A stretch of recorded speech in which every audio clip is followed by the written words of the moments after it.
बिस्मिल्लाहिर्रहमानिर्रहीम। स्टूडेंट अस्सलाम वालेकुम, मैं हूं आपका मैथ का टीचर तनवीर अहमद। तो फर्स्ट ईयर की हम मैथमेटिक्स कर रहे हैं, चैप्टर नंबर 4 स्टार्ट किया हुआ है। 4.4 एक्सरसाइज से पहले एक प्रॉपर्टी है find the cube root of unity या 3 क्यूब रूट ऑफ यूनिटी। ये क्वेश्चन अक्सर एग्जाम में आया होता है, हमें ये स्टेटमेंट दी जाती है find the cube root of unity. तो इसको हम सोल्व करते हैं। यहाँ करते हैं let x be a cube root, let x be a cube root of unity, then इसको मैथमेटिकल फॉर्म में लिखते हैं x इज इक्वल टू 1 और ये स्क्वायर रूट और ये क्यूब रूट आ गया। ठीक है, अब हम क्या करते हैं, x इज इक्वल टू 1 की पावर 1/3, 1 की पावर 1/3 लिखते हैं यहाँ पर। तो ये स्क्वायर रूट में यहाँ जो भी वैल्यू होगी, यहाँ जो भी होगा, यहाँ जो भी लिखा होगा, तो हम उसे 1/a की फॉर्म में लिखेंगे। यहाँ 9 है, यहाँ a है तो हम 1/a लिखेंगे, यहाँ 9 है तो 1/9, यहाँ 5 है तो 1/5। तो यहाँ जो भी वैल्यू होगी उसे 1/, की फॉर्म में लिखेंगे। तो यहाँ पर 3 था तो हमने यहाँ पर 3 की फॉर्म में लिखा। अब टेकिंग क्यूब पावर, तो हम यहाँ x की पावर 3 बनेगा और यहाँ 3 से कैंसिल 1 आएगा। इसको इस तरफ शिफ्ट करेंगे, x की पावर 3 - 1 इज इक्वल टू 0। और इसको लिख सकते हैं x की पावर 3 - 1 की पावर 3 इज इक्वल टू 0। 1 की पावर हम 3 लेते हैं, 1 की पावर 2 लेते हैं, 1 की पावर 100 लेते हैं, तो आंसर हमेशा 1 ही आएगा। देखो 1 को अगर हम 2 टाइम मल्टीप्लाई करें 1, 1 को अगर हम 3 टाइम मल्टीप्लाई करें 1, 1 को अगर हम 4 टाइम मल्टीप्लाई करें तो 1। तो इसलिए 1 को अगर मैं 1 की पावर 3 लेता हूं तो इसका मतलब भी यहाँ आंसर 1 ही आएगा। अब यहाँ पर हमारे पास एक फार्मूला होता है a की पावर 3 माइनस b की पावर 3। अगर पहली वैल्यू की भी पावर 3 हो और दूसरी वैल्यू की पावर 3 है तो हम क्या करते हैं, एक बार सादा फॉर्म में लिखते हैं। सादा सिंपल फॉर्म से मुराद के पावर के बगैर, और उसके बाद हम लिखते हैं पहली वैल्यू का स्क्वायर, थोड़ी सी स्पेस छोड़कर सेकंड वैल्यू का स्क्वायर। ठीक है, पहली वैल्यू का स्क्वायर और स्पेस छोड़ दी थोड़ी सी और सेकंड वैल्यू का स्क्वायर। फिर यहाँ साइन देखना है, जो साइन होगा यहाँ पर उसका ऑपोजिट साइन।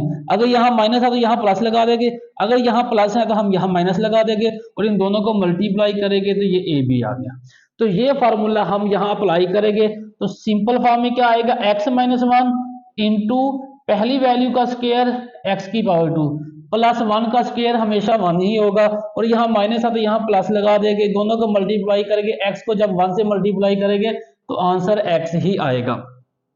इन दोनों का प्रोडक्ट 0 के बराबर है तो बारी बारी हम इनको 0 के बराबर पुट करेंगे। x - 1 इज इक्वल टू 0 और यहाँ आएगा x की पावर 2 प्लस x और plus 1 is equal to 0। x की power 2 plus x plus 1 is equal to 0। यहाँ से x का आंसर क्या आएगा, x ये प्लस -1 है, दूसरी तरफ जाकर ये प्लस 1 होगा। एक आंसर आ चुका है, क्योंकि मैथ का रूल है कि जब भी किसी वैल्यू को लेफ्ट हैंड साइड से राइट हैंड साइड या राइट हैंड साइड से लेफ्ट हैंड साइड शिफ्ट करते हैं उस वैल्यू का साइन चेंज हो जाता है। ये लेफ्ट हैंड साइड पर माइनस थी, जब इसे राइट हैंड साइड पर शिफ्ट किया तो ये प्लस की वैल्यू होगी। ये एक आंसर आ चुका है, यहाँ पर दूसरा आंसर निकालेंगे तो यहाँ पर कौन सा फार्मूला अप्लाई करेंगे, या तो फैक्टराइजेशन का मेथड या क्वाड्रेटिक। फैक्टराइजेशन का मेथड यहाँ पर अप्लाई नहीं होगा क्योंकि कोई फैक्टर बनता ही नहीं, जिनको मल्टीप्लाई करने से प्लस x की पावर 2 आए और जिनको प्लस या माइनस करने से हमारे पास आंसर प्लस x आए। तो इसलिए हम यहाँ पर क्वाड्रेटिक फार्मूला अप्लाई करेंगे। क्वाड्रेटिक फार्मूला अप्लाई करने के लिए हमारे पास a b और c की वैल्यू होना जरूरी है।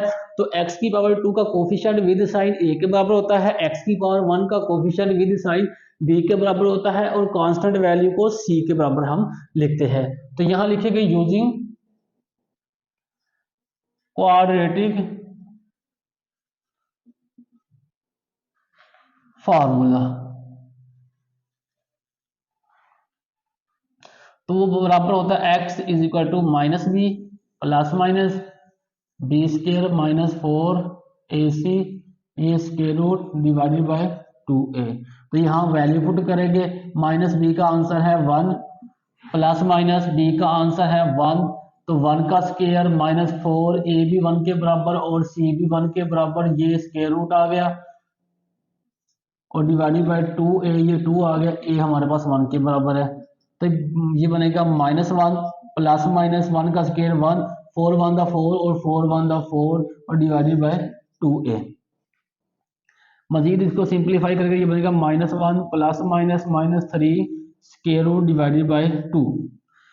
इसको मजीद सिंप्लीफाई करेंगे तो ये बनेगा -1 plus -3 square root -1 square root divided by 2। यहाँ पर हम रेफरेंस देंगे अयोटा बराबर होता है -1 का स्क्वायर रूट।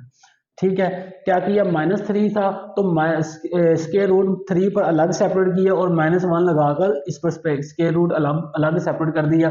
तो अब ये जो वैल्यू है -1 का स्क्वायर रूट किसके बराबर होगी, अयोटा के। तो ये -1 plus -3 square root iota divided by 2। तो ये हमारे पास आ गई क्यूब रूट ऑफ यूनिटी। एक तो ये आ गया और दो आंसर ये है। इसको लिख सकते हैं हम solution set cube root of unity क्या आ जाएगा, एक तो ऊपर 1 लिखा हुआ है, ये 1 आ गया। ठीक है, और दूसरे आएगा -1 plus -3 square root iota divided by 2। तो ये आ गया। अब हमारे पास एक वैल्यू होती है अयोटा, ये बोलते हैं -1 प्लस 3 स्क्वायर रूट, इसे बोलते हैं ओमेगा, सॉरी इसे बोलते हैं ओमेगा। ओमेगा बराबर होता है -1 plus 3 square root iota divided by 2। और एक वैल्यू होती है omega square, -1 -3 square root iota divided by 2। अब ये यहाँ पर जो प्लस वाली वैल्यू है वो ओमेगा के बराबर होती है और माइनस वाली वैल्यू जो है ओमेगा स्क्वायर के बराबर होती है। तो ये हमारे पास क्यूब रूट ऑफ यूनिटी थे। तो अक्सर हमें ये क्वेश्चन में पूछ लेता है कि find the cube root of unity. तो ये हमारा क्वेश्चन था जिसमें हमने cube root of unity find किए। तो अगर आपको क्वेश्चन की समझ लगी तो वीडियो को लाइक और चैनल को सब्सक्राइब करो। अगर क्वेश्चन की समझ नहीं लगी तो नीचे कमेंट्स करें ताकि आपको मजीद बेहतर तरीके से समझाया जा सके।